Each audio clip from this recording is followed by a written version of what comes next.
Voilà, donc je remercie tout le monde.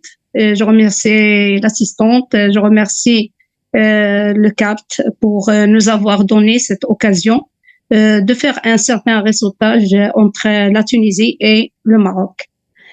Alors, je commence par le cadre politique et réglementaire au Maroc. Donc, la filière de caroubier, on l'appelle au Maroc un arbre d'avenir. Surtout que dernièrement, cette filière a connu un très grand développement et très demandée à l'échelle internationale. Donc, l'agriculture, le caroubier, c'est une agriculture résiliente et éco-efficiente. Le Maroc est riche de ses potentialités naturelles, ses possibilités, la possibilité d'améliorer considérablement sa productivité, donc la production et la préservation de caroube, voire même qu'elle est devenue le premier producteur à l'échelle internationale, vu que le rendement de la gousse marocaine, il donne le plus grand rendement. Donc, on arrive jusqu'à Monsieur Hicham va le prouver après. Donc, on a des rendements qui varient de 14 jusqu'à 38%. Et même la qualité de la gomme, le E410, qui est très connu par ses caractéristiques physico-chimiques, elle est très appréciée pour les gommiers. Alors, la production de caroubier au Maroc demeure encore insuffisante. Et on remarque qu'il y avait une augmentation progressive de la superficie qui est passée de 11 400 hectares en 2015 à 18 160 hectares en 2020. Et cette augmentation n'est que grâce à ce grand monsieur qu'on l'appelle déjà au Maroc un autre défunt, monsieur Al-Alami Abdeljawad. C'est le roi de la caroube au Maroc. C'est lui qui a initié cette filière. Normalement, il était connu, il était au Maroc depuis des siècles. On a des arbres qui datent de plus que 400 années. Mais depuis 2009 et jusqu'à 2015, là où on a commencé à travailler la communication de cette filière, donc grâce à ce grand monsieur, à qui on a hommage, et merci beaucoup, Monsieur Nordine, de lui rendre cet hommage par la Fatiha. Donc, c'est grâce à lui que le caroubier a pris une grande place au Maroc. Donc, ce grand monsieur a mis une plantation entre 2009 et 2015 d'une superficie de 200 hectares qui est certifiée biologique.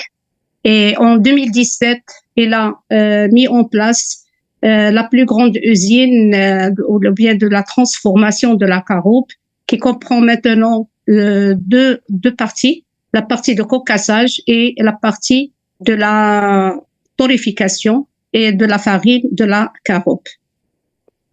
Donc, depuis que je connais Monsieur Al-Alami en 2015, donc la filière, j'ai remarqué que la filière est très importante.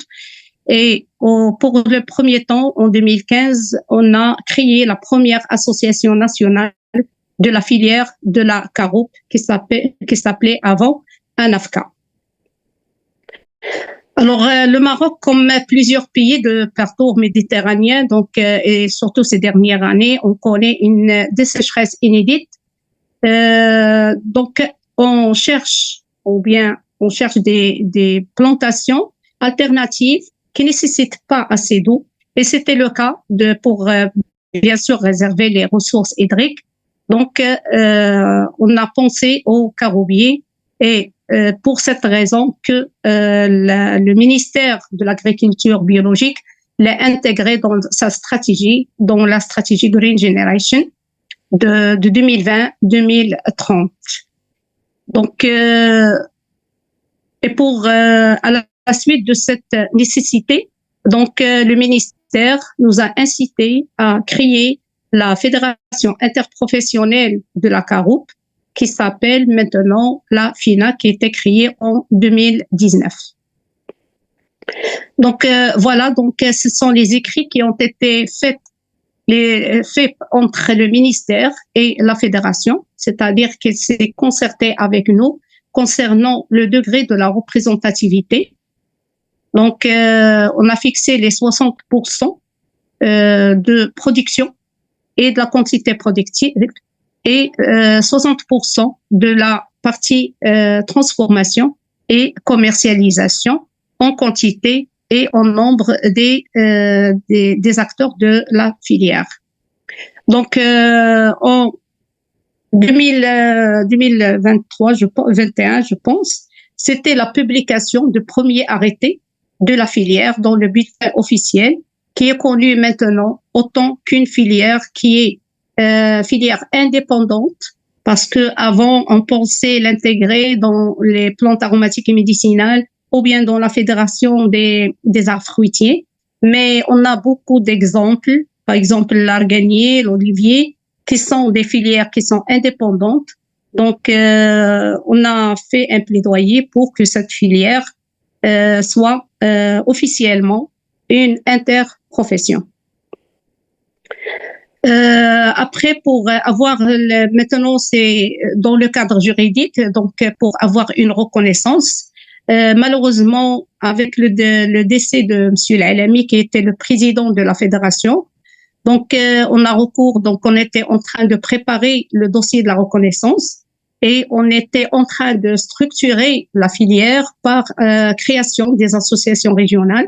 Donc jusqu'à maintenant, on a 3 associations régionales qui ont déjà mis en place. C'est la région de Khnifra Beni Mellal, qui a connu une grande exploitation forestière de la caroube, une association à l'oriental et une 3e association de la région Marrakech-Safi.